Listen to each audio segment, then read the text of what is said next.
বন্ধুরা, radio Veritas Asia Bangla বিভাগের পক্ষ থেকে মহৎ জীবন অনুষ্ঠানে আপনাদের সুস্বাগত জানাচ্ছি।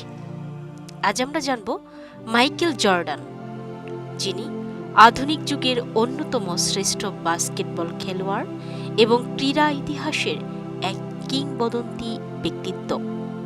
তিনি 1963 সালের 17 ফেব্রুয়ারি নিউ ইয়র্ক সিটির ব্রুকলিনে জন্মগ্রহণ করেন। যদিও তার পরিবার পরে অন্য শহরে চলে যায়, যেখানে তিনি একান্তে বেড়ে ওঠেন। ছোটবেলা থেকেই তিনি খেলাধুলায় আগ্রহী ছিলেন এবং ধীরে ধীরে বাস্কেটবলের প্রতি তার অসাধারণ প্রতিভা প্রকাশ পেতে থাকে।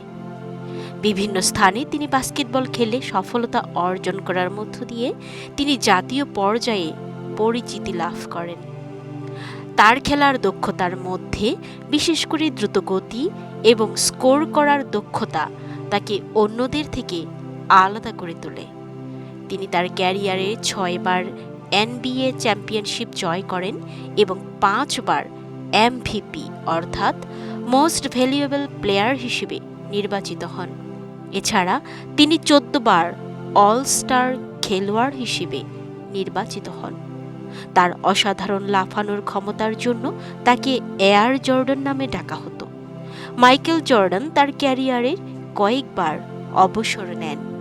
সর্বশেষে তিনি 2003 সালে চূড়ান্তভাবে খেলা থেকে অবসর নেন। মাইকেল জর্ডান শুধু একজন মহান খেলোয়াড়ই নন, তিনি একটি বৈশ্বিক আইকন।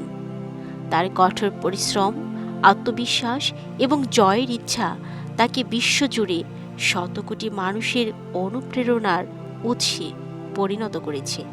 তার জীবন থেকে আমরা শিখতে পারি যে অধ্যাবসায় ও দৃঢ় সংকল্প থাকলে যে কোনো লক্ষ্য অর্জন করা সম্ভব।